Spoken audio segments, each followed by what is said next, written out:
Today, we're talking about Good Luck, Have Fun, Don't Die, directed by Gore Verbinski, written by Matthew Robinson, starring Sam Rockwell, Juno Temple, and Haley Lou Richardson, with music by Geoff Zanelli, and it's rated R. This is a genre-bending science fiction film that uses dark comedy and satire to explore our relationship with technology, comfort, and control.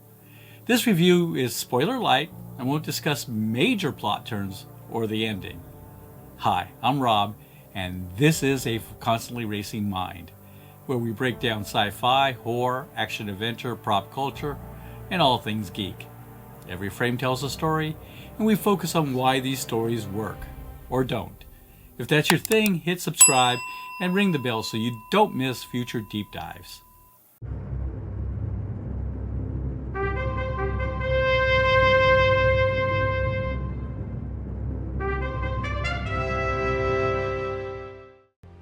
Gore Verbinski is back, and he's brought a trash bag wearing Sam Rockwell with him. Good Luck, Have Fun, Don't Die kicks off in the most mundane place possible, Norm's Diner in West Hollywood. Within seconds, the piece is shattered by a man who looks like he crawled out of a dumpster, claiming he's from the future where humans have surrendered its soul to digital slop. Rockwell plays the man from the future, and he isn't your typical polished time traveler. He's cynical, frantic, and claims to have lived this exact night 117 times before. In every previous attempt, the team he recruited failed and died. Now, on attempt 118, he is desperate enough to take the diner hostage just to get a few volunteers to help him stop the birth of a ruthless AI tyrant.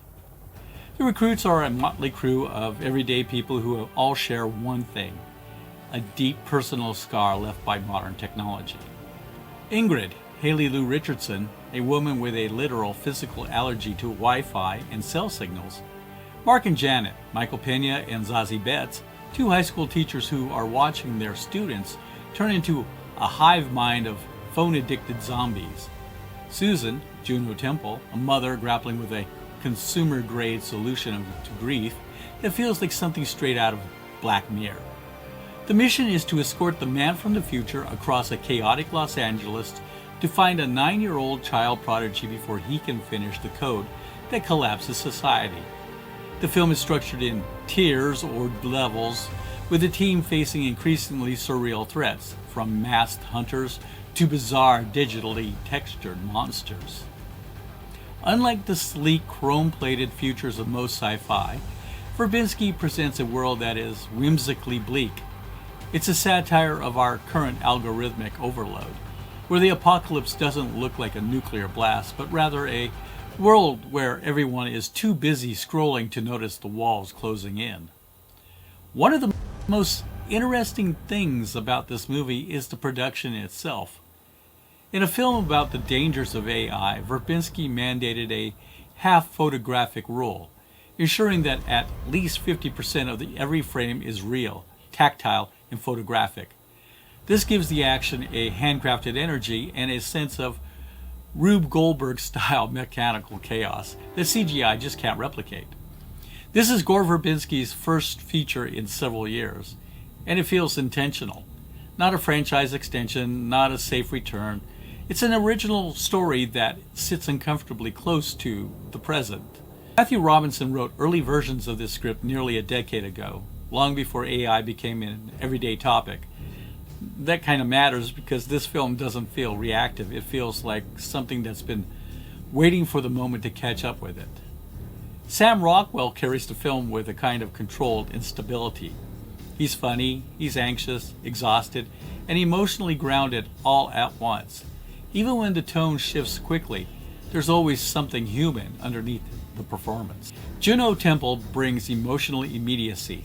Her characters often carry the weight of grief, compromise, or unresolved tension, and that's true here. She anchors the film when it risks pulling away from the human side of the story. Haley Lou Richardson adds a quieter, grounded presence that helps balance the ensemble. Her performance reinforces the film's emphasis on emotional consequences rather than grand solutions. Michael Pena appears in a supporting role adding another familiar sci-fi presence to the ensemble. He's used efficiently not as a lead, but as someone who helps ground the film's more abstract ideas. No one in this cast feels in control, and that's the point. Everyone feels slightly misaligned with the world they're in.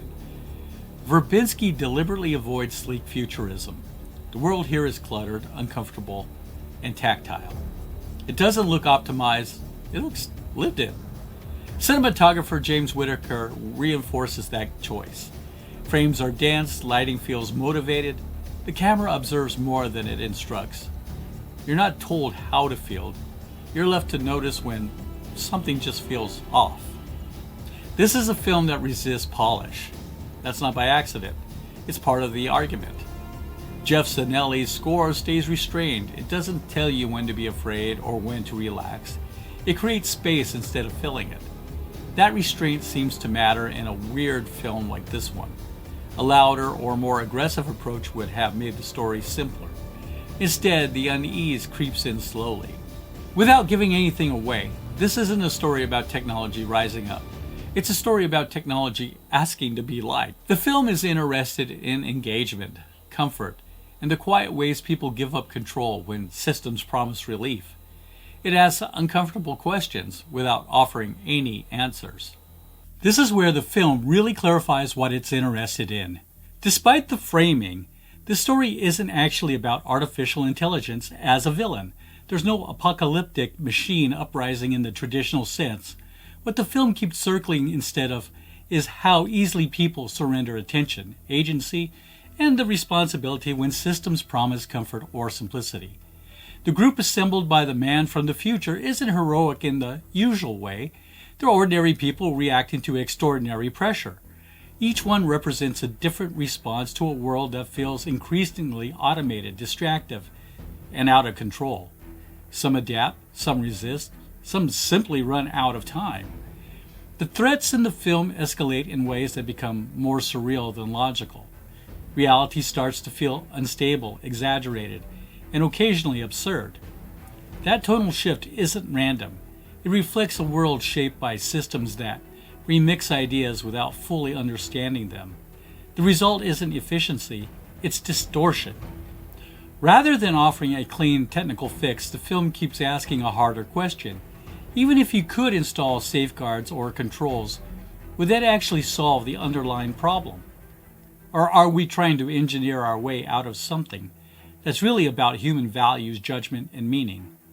The film doesn't hand the audience an easy resolution. It resists closure. Instead of reassurance, it leaves you sitting with the implications of what you just watched. I want to give this film the "What Did I Just Watch" award. And I mean that as a compliment. It's messy at times, it slows down, but it never loses its grip. It reflects who we are at this moment in history, and it isn't interested in comforting us.